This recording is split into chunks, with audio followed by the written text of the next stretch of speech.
ಗವಿ ಗರ್ಜನೆಗೆ ಸ್ವಾಗತ.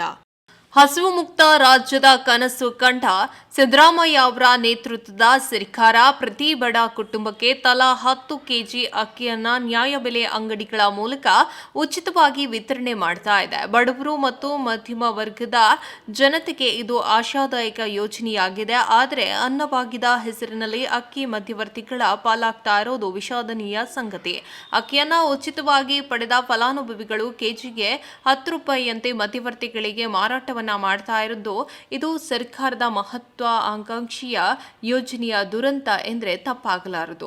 ಗುಂಡ್ಲುಪೇಟೆ, ನಂಜನಗೂಡು, ಯಳಂದೂರು, ಕೊಳ್ಳೇಗಾಲ, ಸರಗೂರು, ಎಚ್.ಡಿ. ಕೋಟೆ ಈ ತಾಲೂಕಿನಲ್ಲಿ ಅಕ್ರಮವಾಗಿ ಅಕ್ಕಿಯನ್ನು ಖರೀದಿಸಿ ಮತ್ತೆ ಮಾರಾಟವನ್ನ ಮಾಡ್ತಾ ಇರೋದು ಗುಂಪುಗಳಿಂದ. ಇದು ಸರ್ಕಾರ ಯೋಜನೆಯನ್ನ ವಿಫಲವಾಗ್ತಾ ಇದೆ. ಇನ್ನು ಮಧ್ಯವರ್ತಿಗಳು ಫಲಾನುಭವಿಗಳಿಂದ ಅಕ್ಕಿಯನ್ನು ಖರೀದಿಸ್ತಾರೋ ಅಥವಾ ನ್ಯಾಯಬೆಲೆ ಅಂಗಡಿಗಳಿಂದ ಅಕ್ರಮವಾಗಿ ದರ ನಿಗದಿ ಮಾಡಿ ಖರೀದಿ ಮಾಡ್ತಾರೋ, ಅಕ್ಕಿ ಖರೀದಿ ಮಾಡುವ ಮಧ್ಯವರ್ತಿಗಳನ್ನು ಪ್ರಶ್ನೆ ಮಾಡುವಂತಿಲ್ಲ. ಅವರಿಗೆ ಅಧಿಕಾರಿಗಳು ಮತ್ತು ರಾಜಕಾರಣಿಗಳು ಬೆಂಬಲ ಇದೆಯಂತೆ. ಹಸುವಿನಿಂದ ಸತ್ತರೋ ನನ್ನ ಜನಗಳು ಎಂಬ ಕವಿ ಹೇಳಿದ್ದಾರೆ. ಪ್ರಸ್ತುತ ಹಸಿವು ಮುಕ್ತ ರಾಜ್ಯಕ್ಕಾಗಿ ಕೊಟ್ಟಂತ ಅಕ್ಕಿ ಮಾರಿಕೊಂಡವರು ನನ್ನ ರಾಜ್ಯದ ಜನಗಳು ಎಂದು ಮುಖ್ಯಮಂತ್ರಿಯವರು ಹೇಳಬೇಕಾಗ್ತದೆ.